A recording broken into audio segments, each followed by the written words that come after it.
The incident. The Meridian Hope drifted through the stellar void like a gentle giant, her hull painted white with blue stripes that marked her as a civilian transport vessel. Inside her pressurized compartments, 347 humans went about their daily routines. Children played in the recreation halls. Families shared meals in the dining sections. Traders checked their cargo manifests, dreaming of profitable deals in the colonies ahead. Captain Sarah Mitchell stood on the bridge, reviewing navigation charts with her first officer. The Meridian Hope was 3 days into a routine journey from Earth to the terraforming colony on New Cambridge. The route was well traveled, considered safe by every standard in the galactic community. Mitchell had made this run 17 times without incident. She had no reason to expect this time would be different. The sensor officer, a young man named David Torres, noticed the anomaly first. His console beeped softly, displaying readings that made him frown. "Captain, I'm picking up multiple contacts emerging from faster-than-light travel, distance 200,000 kilometers. They're moving fast." Mitchell felt a cold touch at the base of her spine. In deep space, surprise encounters were rarely pleasant. "Identify them." Torres worked his controls, his frown deepening. Transponders identified them as Krell Dominion warships. 6 vessels, destroyer class. His voice tightened. "Captain, they're changing course, heading directly toward us." The Krell Dominion was one of the major powers in this sector, a militaristic civilization that had been in a cold conflict with several neighboring species for decades. But they had signed the Neutral Transit Accords. Civilian vessels were supposed to be safe from military action. It was one of the few laws that every spacefaring civilization respected. Mitchell reached for the communication console. "Open a channel. All frequencies. Let them know we're a civilian transport." The communication officer complied. "This is the Civilian Transport Meridian Hope. Registry number HT2847, operating under Earth Alliance Charter. We are a non-military vessel carrying civilian passengers and commercial cargo. Our route has been filed with all local authorities. We pose no threat to any party." They waited. The Krell ships continued their approach. No response came. "Repeat the message," Mitchell ordered, her voice steady despite the fear growing in her chest. "Add that we're willing to submit to inspection if required." The message was sent again. Still silence answered them. The Krell vessels accelerated, their formation spreading into an attack pattern that anyone with military training would recognize instantly. Mitchell had served in the Earth Defense Force before taking a civilian posting. She knew exactly what she was seeing. "All hands, battle stations," she called out, her voice carrying through the ship's communication system. "This is not a drill. All passengers move to the interior compartments immediately. Seal all pressure doors." Throughout the Meridian Hope, alarm klaxons began to wail. Families gathered their children and hurried toward the designated safe areas. Traders abandoned their cargo. The crew rushed to their emergency positions. The ship had basic defensive shields designed to protect against micrometeorites and radiation, but nothing that could withstand military-grade weapons. "Captain, they're powering weapons," Torres reported, his voice cracking. "Energy signatures are spiking across all 6 vessels." Mitchell gripped the armrests of her command chair. "Send a distress signal. Maximum power. All frequencies. Include our position, our status, and the identity of the attacking vessels." The distress beacon began transmitting, a desperate cry into the vast darkness, hoping someone would hear, someone would care, someone would come. The first missile struck the Meridian Hope amidships. The explosion tore through 3 decks, venting atmosphere into space. Alarms screamed. The lights flickered. Emergency systems struggled to contain the damage. "Return fire," Mitchell ordered, knowing it was futile. The Meridian Hope had 2 small defensive turrets meant for destroying debris, not fighting warships. The tiny weapons spat coherent light at the approaching destroyers. The beams splashed harmlessly against military-grade shields. The Krell didn't even bother to evade. A second missile hit, then a third. The Meridian Hope shuddered like a wounded animal. Secondary explosions rippled through her structure. Torres was thrown from his station. Emergency bulkheads slammed shut, sealing off damaged sections, trapping whoever was inside. Mitchell activated the ship-wide communication one last time. "This is the captain. Abandon ship. All hands to the escape pods. This is not a drill. Abandon ship now." She stayed at her post, manually overriding safety systems to give the passengers more time to reach the pods. Through the viewport, she watched the Krell destroyers circle like predators, their weapons methodically tearing her ship apart. The escape pods began launching, small spheres of metal and hope ejecting from the dying vessel. Some made it clear. Others were destroyed by Krell fire before they could escape the blast radius. Mitchell watched each pod launch with desperate attention, counting, hoping, praying. The bridge filled with smoke. Fire suppression systems had failed. Torres pulled himself back to his station, blood streaming from a cut above his eye. "Captain, we need to go. Now, not yet. Not until everyone else is off." A massive explosion rocked the ship. The main reactor had been hit. They had seconds, maybe less. Torres grabbed Mitchell's arm and physically pulled her from the command chair. They ran toward the last remaining escape pod, their feet pounding against deck plates that groaned and buckled beneath them. They reached the pod. Torres shoved Mitchell inside and dove in after her. His hand slammed the emergency launch button. The pod explosive bolts fired, hurling them away from the Meridian Hope just as the ship's reactor went critical. The explosion lit up the darkness like a newborn star. The shockwave caught the pod and sent it tumbling. Through the small viewport, Mitchell watched her ship, her home, disintegrate into millions of glowing fragments. Around them, other escape pods drifted in the void. Some had power. Some were dark. The Krell destroyers moved among them like sharks, occasionally firing on a pod that showed too much activity. They were making sure there would be few survivors to tell the story. Mitchell activated the pod's emergency beacon, knowing it would draw the Krell's attention but not caring anymore. Let them come. She recorded everything she had witnessed onto the pod's black box, speaking in a steady voice despite the tears streaming down her face. She named the Krell vessels. She described the attack. She made sure there would be a record. Then she and Torres waited in the darkness, listening to the emergency systems count down their remaining oxygen, wondering if anyone would find them before the air ran out or the Krell finished what they had started. 347 souls had been aboard the Meridian Hope when the day began.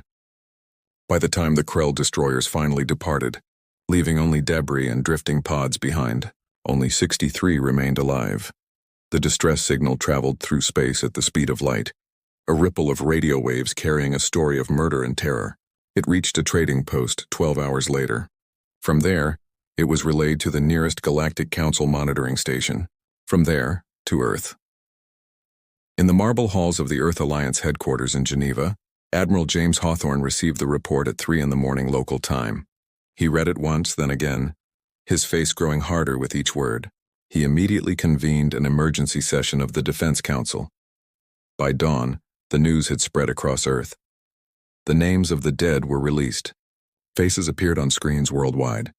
Children who would never finish growing up. Parents who would never see their families again. Ordinary people who had done nothing more threatening than book passage on a transport ship. The outrage was immediate and universal. Protests erupted outside government buildings. Families of the victims demanded action. The media played the recovered recordings from the escape pods, showing the unprovoked attack in horrific detail. Earth's ambassador to the Galactic Council, a diplomatic veteran named Elizabeth Okoro, requested an emergency session. She stood before the assembled representatives of 40 different species and presented the evidence. She demanded justice. She demanded the Krell be held accountable. The Council's response was measured, diplomatic, and utterly inadequate. They expressed regret for the loss of life. They promised to investigate. They suggested that perhaps the Meridian Hope had strayed into a restricted zone, though the navigation logs clearly showed otherwise. They reminded everyone that the Krell Dominion was a sovereign power with its own security concerns.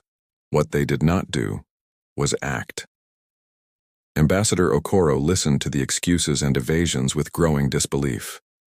When the council chairman suggested that compensation for the families might be arranged, she stood up slowly.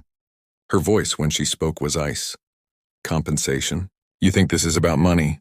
347 human beings were murdered, not killed in battle, not caught in crossfire, murdered deliberately by military vessels attacking a clearly marked civilian transport, and you offer compensation? The chamber fell silent. Several ambassadors shifted uncomfortably. The chairman, a tall crystalline being from a species that had never known war, spoke carefully. Ambassador Okoro, we understand your anger. But escalation serves no one. The Krell have significant military power. A confrontation would lead to more deaths, not fewer. Okoro stared at him for a long moment. Then you misunderstand humans entirely. We don't want confrontation. We want justice. And if this council cannot or will not provide it, then Earth will act alone. She walked out of the chamber. Behind her, the representatives murmured among themselves. Some dismissed her words as the emotional response of a grieving species. Others, those who had studied human history more carefully, felt a cold thread of worry. On Earth, Admiral Hawthorne addressed the Global Assembly. His speech was brief and direct. The Krell Dominion has committed an act of war against the people of Earth. They have murdered our citizens without provocation or mercy. The Galactic Council has declined to act. Therefore, Earth will respond with the full measure of our capabilities. Authorization is requested for military action to locate and neutralize the forces responsible for this atrocity. The vote was nearly unanimous. Within hours, orders went out to every military installation on Earth and throughout human-controlled space. Reserve units were called up. Shipyards went to maximum production. The Earth Defense Force, which had been primarily a defensive organization, transformed into something altogether different. Throughout the galaxy, other species watched these preparations with confusion. Humans were relatively new to the interstellar community, having achieved faster-than-light travel only 80 years earlier. They had a small number of colonies, a modest fleet, and generally kept to themselves. Most species viewed them as insignificant, neither a threat nor an asset. The scale of Earth's response seemed incomprehensible. Surely they understood they could not win a war against the Krell Dominion. Surely they realized that revenge for a single ship, tragic as it was, could not justify the cost in lives and resources that military action would require. They did not understand, could not understand what they had actually witnessed. The other species of the galaxy had evolved past their violent phases millennia ago. War for them was a carefully managed affair, conducted with strict rules and clear objectives, more like a game than genuine conflict. Humans had not evolved past anything. They had simply learned to control what they were, to channel it, to cage it with laws and ethics and civilization. But the cage had doors, and sometimes those doors needed to be opened. In orbital shipyards above Earth, the fleet assembled. Warships that had been scattered across human space gathered into formation. These were not the exploration vessels or trade ships that other species had seen. These were purpose-built instruments of war, designed by a species that had spent 10,000 years perfecting the art of killing its own kind. The flagship was the Retribution, a heavy battlecruiser that dwarfed anything else in the human fleet. Admiral Hawthorne transferred his command to her bridge. Around her, 73 other vessels took up positions: destroyers, cruisers, frigates, and support ships. It was the largest military force humanity had ever assembled. They departed Earth's orbit in perfect formation, their drives burning bright against the darkness. They did not announce their destination. They did not broadcast warnings or demands. They simply left, silent and purposeful, heading toward Krell space. On the bridge of the Retribution, Admiral Hawthorne studied the tactical displays. His staff worked quietly around him, plotting courses, analyzing intelligence, preparing scenarios. These were professionals who had trained their entire lives for a war they had hoped would never come. The Admiral's executive officer, Captain Maria Santos, approached with a data pad. "Sir, we've located the Krell attack group. They're operating out of a forward base in the Terminus Nebula. Intelligence confirms these are the vessels responsible for the Meridian Hope incident." Hawthorne took the pad and studied it. 6 destroyers, moderate defensive positions, supply lines extending back to main Krell territory. He nodded slowly. "How long until we reach them?" 48 hours at maximum sustainable speed. Good. Hawthorne handed back the pad. "Maintain communications silence. I want those ships to have no warning we're coming. Have all ships run final weapons checks and combat drills. When we arrive, I want overwhelming force applied with maximum efficiency. No Krell vessel escapes. No survivors to warn their fleet. We hit them so hard they won't know what happened until it's over." Santos hesitated. "Sir, that goes against standard engagement protocols. The rules of war require we offer them the chance to surrender." Hawthorne's eyes were cold. "Captain, the Krell destroyed those rules when they fired on a civilian transport. They made their choice. Now they live with the consequences. Or more accurately, they don't live at all. The fleet continued its journey through the darkness, a spear of human fury aimed at the heart of those who had thought humanity would accept their atrocity without response. Behind them, Earth watched and waited.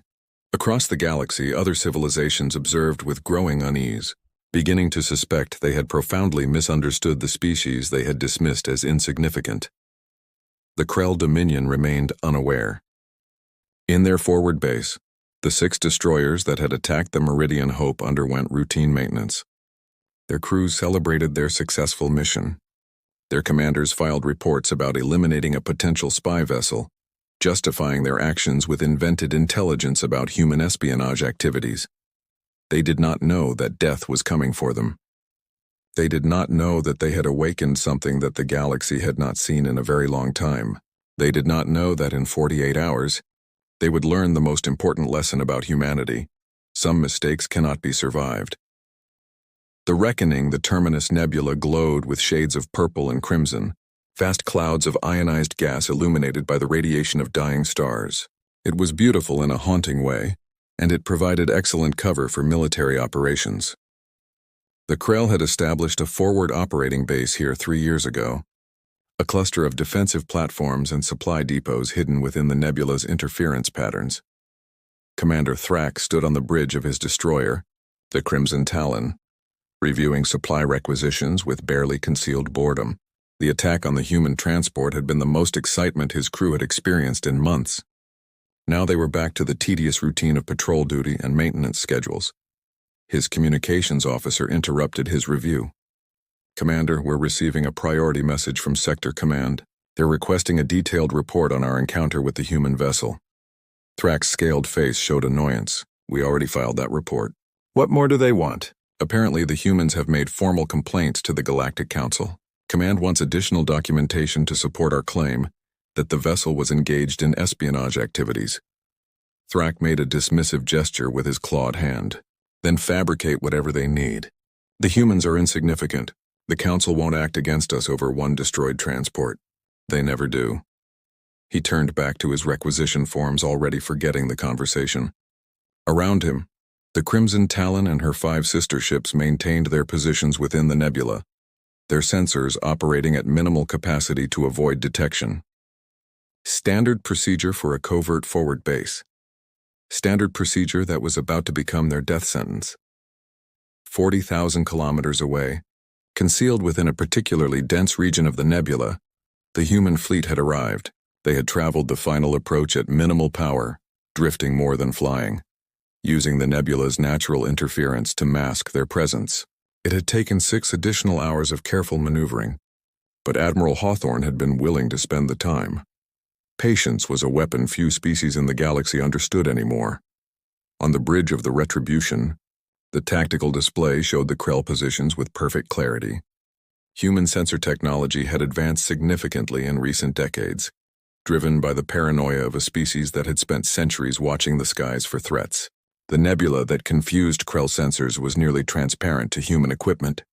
Hawthorne studied the display with the calm focus of a predator. The 6 destroyers were arranged in a standard defensive formation around the supply depot. Predictable, efficient, exactly what military doctrine would suggest. That was the problem with species that had fought the same way for millennia. They forgot that doctrine could become a weakness. Captain Santos stood beside him, reviewing the attack plan one final time. "All ships are in position, Admiral. Weapons are charged and targeting solutions are locked. We can begin the attack on your order." Hawthorne nodded slowly. He thought about the faces he had seen in the casualty reports. The children who would never grow up. The parents who had died protecting their families.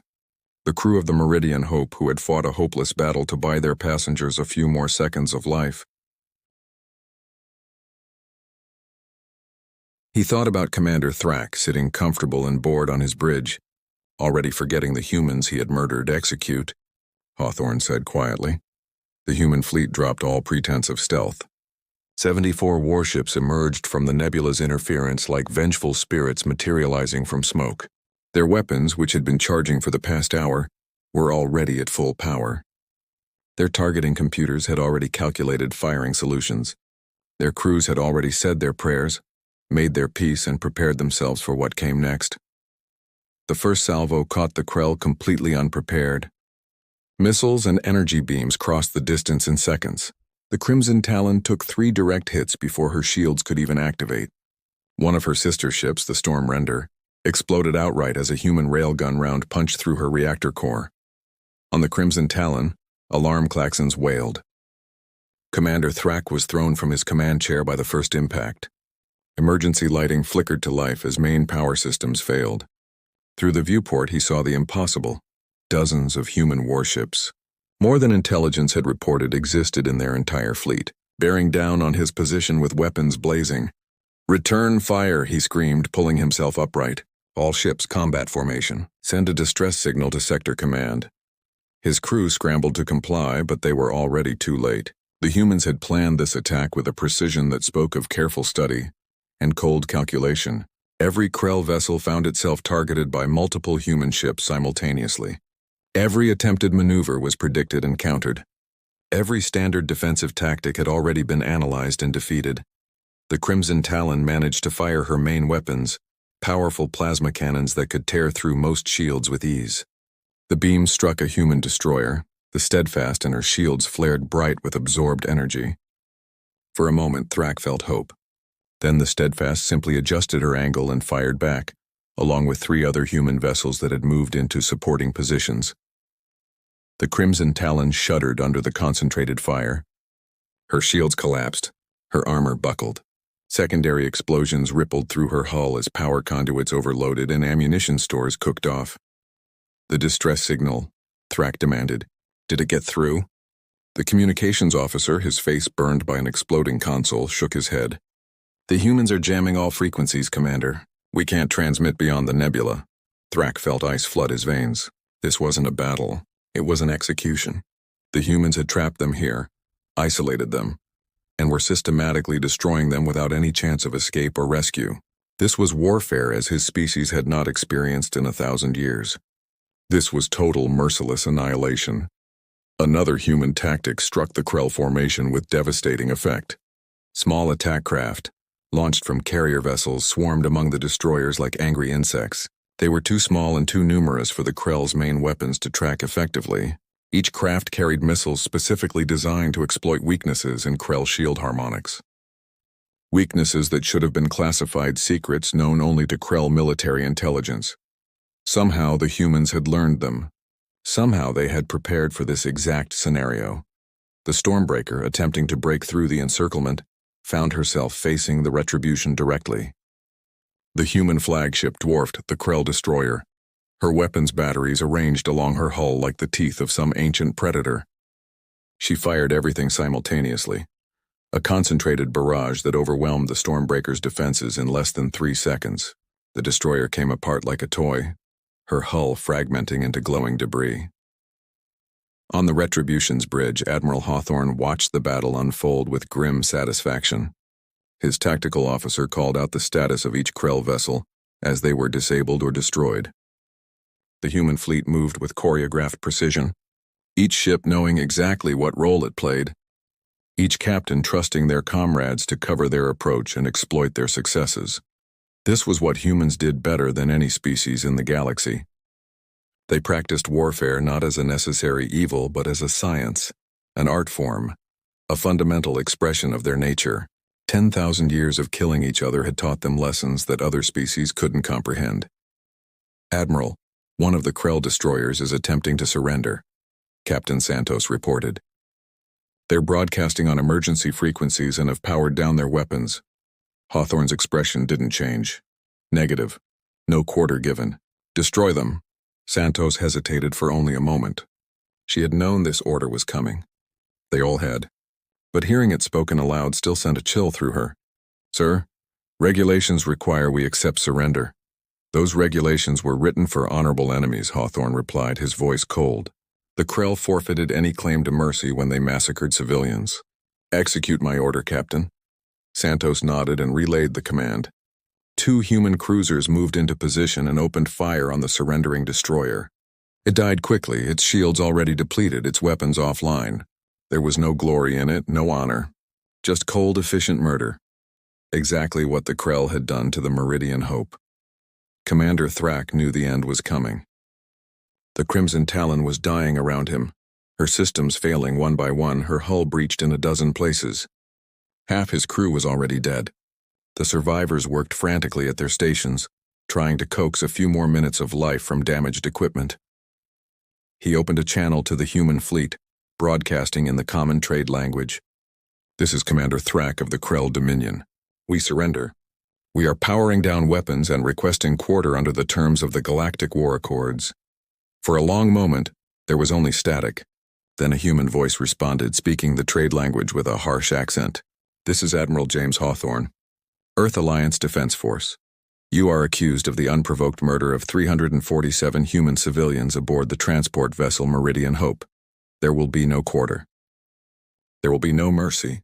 There will be only justice." The channel closed. A moment later, 3 human destroyers opened fire on the Crimson Talon simultaneously. Thrak had just enough time to understand the full weight of his mistake before the bridge exploded around him, and everything went dark forever. The battle, if it could even be called that, lasted 18 minutes from first shot to final kill. All 6 Krell destroyers were destroyed. The supply depot was reduced to wreckage. The defensive platforms were torn apart. Of the approximately 1,200 Krell personnel stationed in the forward base, none survived. The human fleet had taken damage. 3 destroyers needed significant repairs. 1 cruiser had lost main power and required towing. 47 human personnel had been killed, another 130 wounded. By the standards of military conflict throughout history, these were acceptable losses. By the standards of modern galactic warfare, it was a massacre of unprecedented brutality. Admiral Hawthorne stood on the bridge of the Retribution, watching the debris field slowly expand through the viewport. Small fires burned briefly in the vacuum before guttering out. Pieces of Krell ships tumbled through the darkness, already beginning their long journey into the nebula's depths. Captain Santos approached quietly. "Admiral, we're receiving multiple communications from Earth Command.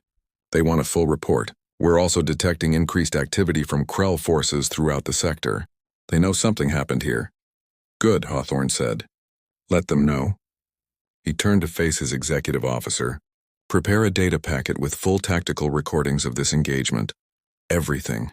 Every weapon fired, every target destroyed, every Krell attempt to surrender that we denied. I want it transmitted on every frequency the Krell monitor." Santos's eyes widened slightly. "Sir, that will ensure they know exactly what happened here. It will also show them we refuse to accept surrender. That's the point, Captain." Hawthorne's voice was hard. "I want them to know. I want every Krell commander to understand what happens when you attack human civilians. I want them to see what we did here, and I want them to be afraid." He turned back to the viewport, his reflection ghostly in the transparent material. "The galaxy thinks we're weak because we're relatively new to space travel. They think we're insignificant because we have few colonies. They don't understand that we've been fighting wars since before most of their civilizations learned to use fire. We've been killing each other with increasing efficiency for 10,000 years. We know things about violence that they've forgotten or never learned." Hawthorne's hands clasped behind his back. "The Krell thought they could murder our people without consequence. They were wrong. Now they'll learn what humanity has always known. Some actions have prices that must be paid in blood."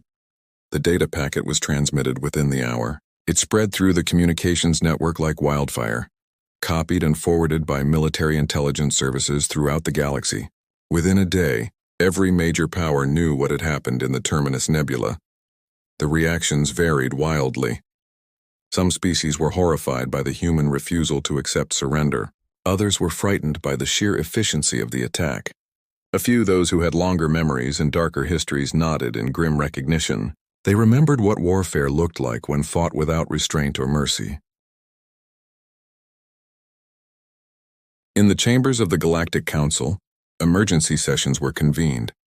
Ambassador Okoro stood before her peers once again, but this time the atmosphere was entirely different. The representatives no longer looked at her with condescension or dismissal. They looked at her with fear. The chairman spoke carefully, his crystalline form refracting the chamber's lights into anxious patterns. "Ambassador Okoro, the Council wishes to express its deep concern regarding Earth's military action in the Terminus Nebula, the refusal to accept surrender. the complete destruction of Krell forces. These actions violate the established conventions of modern warfare. Okoro met his gaze steadily. They violated the conventions against attacking civilian vessels. 347 of my people were murdered. You did nothing. So we did. But surely you understand this sets a dangerous precedent. If every species responds to grievances with such overwhelming force, then perhaps species will think twice before committing atrocities, Okoro interrupted. The Krell gambled that humanity would accept the loss of one transport ship. They gambled that we would file complaints and accept symbolic compensation. They gambled wrong. She stepped forward, her voice carrying through the silent chamber. Let me be absolutely clear about humanity's position. We did not want this war. We do not glory in what we did. But we will not tolerate attacks on our civilians. Any species anywhere that harms human non-combatants will face the full measure of our response. We have shown you what that means.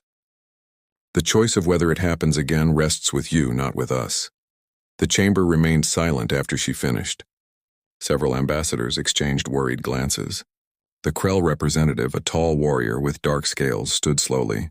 His voice carried barely controlled rage. Humanity will pay for this act of barbarism. The Dominion will not forget. We will not forgive. Okoro turned to face him directly. Commander Thrak and his crews will never forget either. Oh wait, they can't, because they're dead, just like the passengers of the Meridian Hope. The difference is your people started this. We simply finished it. The Krell representative snarled something in his own language and stormed from the chamber. Okoro watched him go, her expression neutral, but inside she felt the weight of what had been unleashed. This wouldn't end here, the Krell would respond. There would be more violence, more death, but at least now, there would also be consequences for those who thought humanity could be victimized without cost.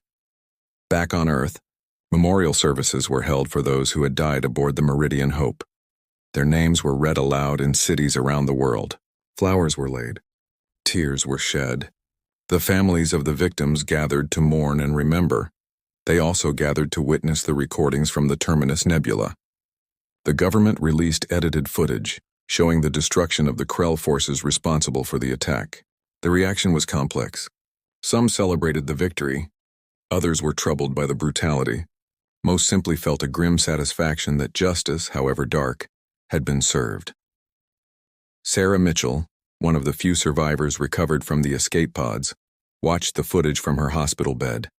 Her body was healing from the injuries sustained during the attack and subsequent rescue.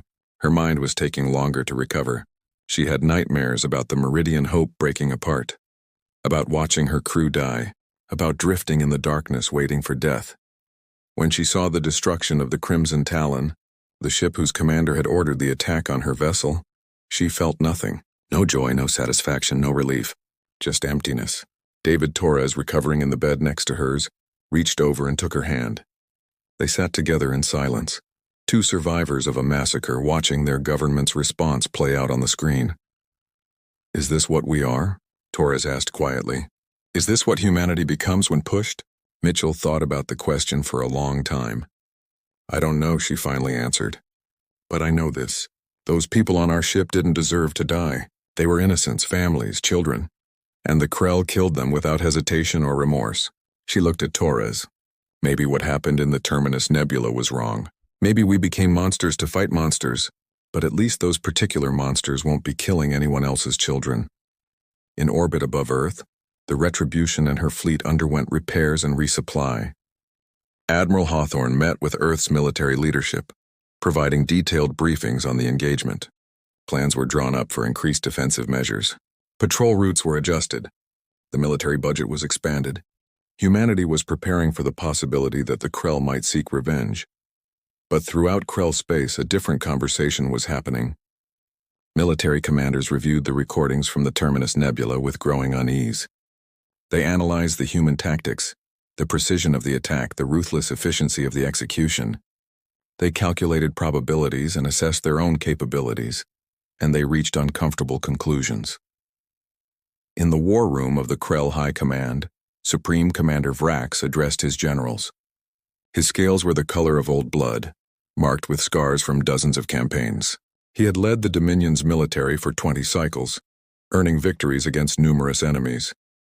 He was not accustomed to fear, but as he watched the human attack play out on the tactical display for the 5th time, he felt something very close to it. These humans, he said slowly, fight like our ancient ancestors. Before we became civilized, before we learned restraint, they have not forgotten how to wage total war. One of his generals, a younger officer who had been advocating for retaliation against human colonies, spoke up. Supreme Commander, surely we cannot allow this atrocity to go unanswered. Our honor demands. Our honor, Vrax interrupted, will not resurrect the 1,200 personnel who died in the Terminus Nebula. Our honor will not protect our worlds if the humans decide to strike at our core territories. He gestured at the display. Look at what they did. They trapped an entire battle group, isolated them from reinforcements, and destroyed them completely in less than 20 minutes. They refused surrender. They showed no mercy, and they did it with a precision that suggests they have been preparing for such actions their entire existence as a species. Then what do you suggest? The general demanded. That we simply accept this humiliation? Vrax turned to face his subordinate. I suggest we remember that the humans did not start this conflict. Commander Thrak attacked a civilian vessel without provocation or authorization. He committed an act that violated not only human law but our own military code. The humans responded to an atrocity with overwhelming force. That is not the action of prey. That is the action of a predator that has been wounded.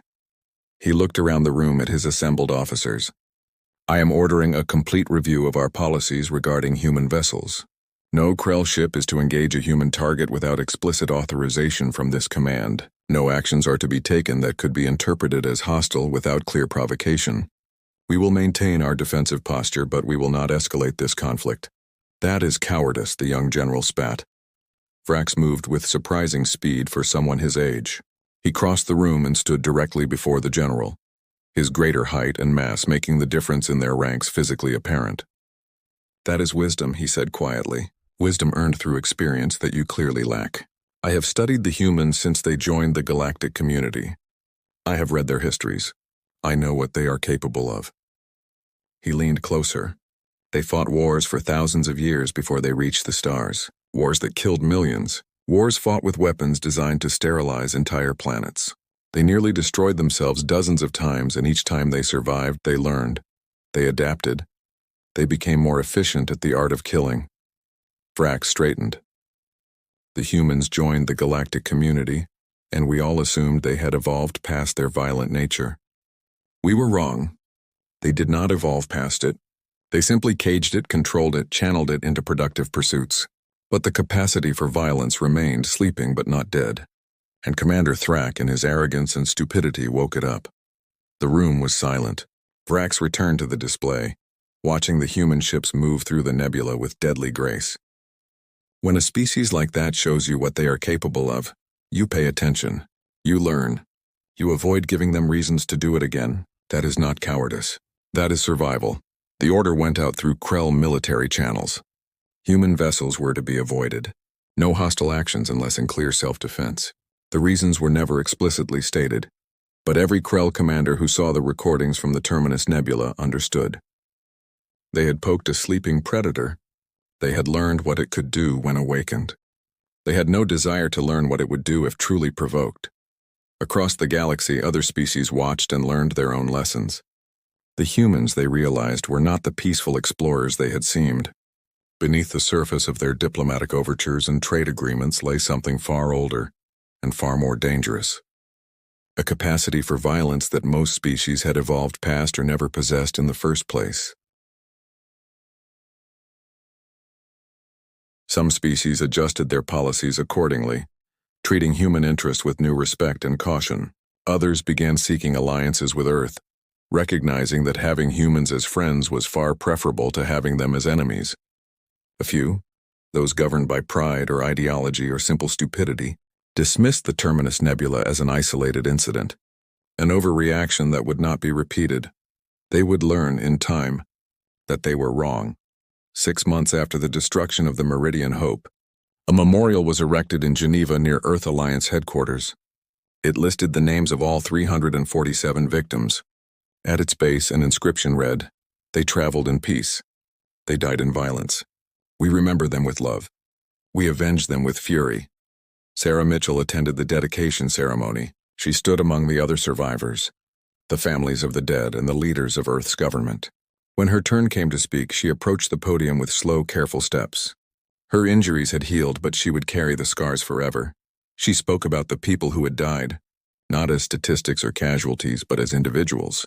The little girl who had loved drawing pictures of stars, the elderly couple traveling to visit their grandchildren, the traitor who told terrible jokes, the crew members who had died at their stations doing their duty until the very end. Then she spoke about what came after, about the human response, about the price that was paid and the message that was sent. Her voice was steady, her words carefully chosen. What happened in the Terminus Nebula will be debated for years, she said. Some will say we were right. Some will say we were wrong. Some will say we became monsters to fight monsters. I don't have those answers. I'm just a ship captain who survived something that still gives me nightmares. But I know this. The Krell thought humanity would accept the murder of our people. They thought we would file complaints and move on. They thought wrong. And now, because of what happened out there in the dark, maybe the next transport full of families will make it to their destination safely. Maybe the next children playing in a recreation hall will finish growing up. Maybe the price we paid in blood and in our own humanity will mean fewer people have to pay that price in the future. She stepped back from the podium. The crowd was silent, absorbing her words, grappling with the complex emotions they inspired. Then slowly they began to applaud. Not with joy or celebration, but with something deeper. Recognition, acceptance, understanding. Humanity had shown the galaxy what it was capable of.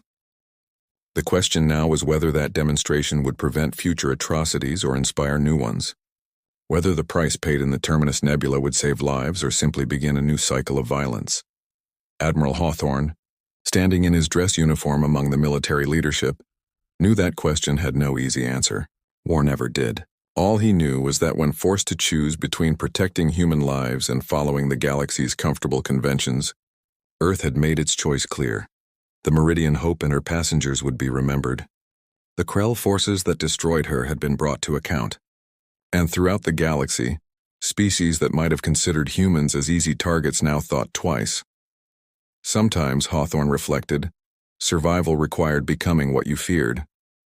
Sometimes peace could only be guaranteed by the credible threat of overwhelming violence. Sometimes the only way to protect the innocent was to show the guilty exactly what would happen if they were harmed. These were not comfortable truths. They were not moral or righteous or good, but they were truths nonetheless, written in human history across 10,000 years of conflict. The galaxy had forgotten such truths. Humanity remembered them. And now, in the aftermath of the Terminus Nebula, the galaxy was learning them again. Whether that was a good thing or a terrible one, only time would tell.